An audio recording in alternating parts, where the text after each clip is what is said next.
go ahead and hit that subscribe button. That lets us know to keep making more.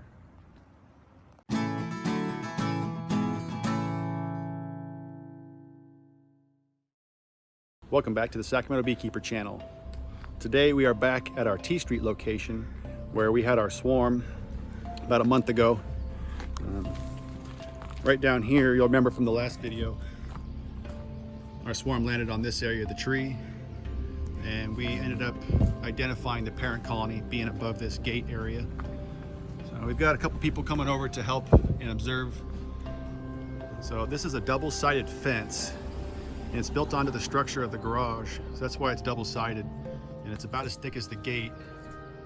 And the bees are going to be up above the area there. So that's what we'll start poking into.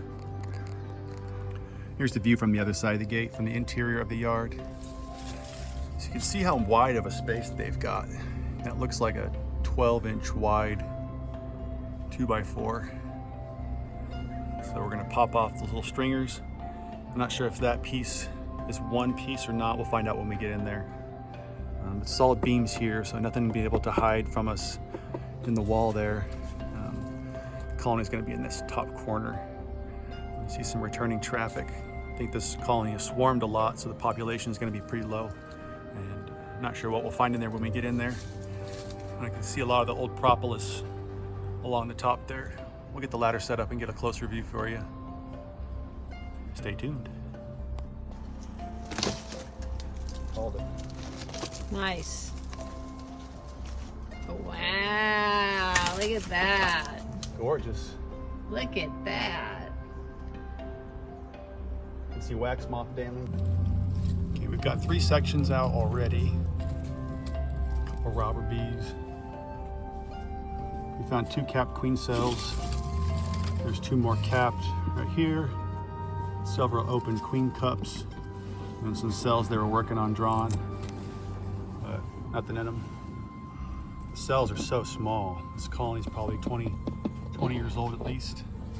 This is full of nectar, so they were working it. A little bit newer stuff at the end. Bonito.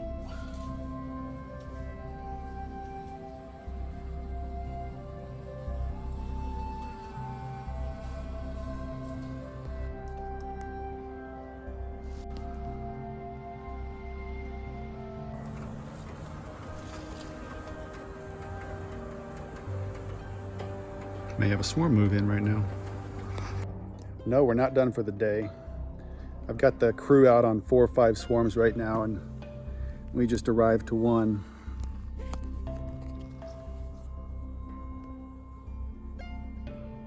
It's about 4 houses away from the last one we did. So this swarm is ground level. So what we're gonna do is just take a 10 frame deep with a telescoping cover, bottom board with the entrance, and then ratchet strapped it together.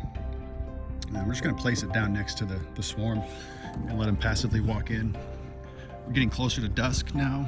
You can see how long the shadows are. So now we're just going to set this down and let them just start walking in. I don't want to mess up their bulbs, so I'll get a couple shims and sit down there. So a couple leaves will get crushed, but the rest will be okay.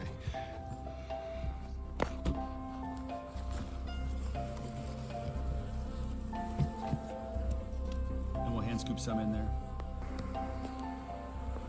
The shrub is pretty tightly packed, so just gave them a shake to dislodge it because it's too far in there to get the box. I don't want to cut any of this swarm out.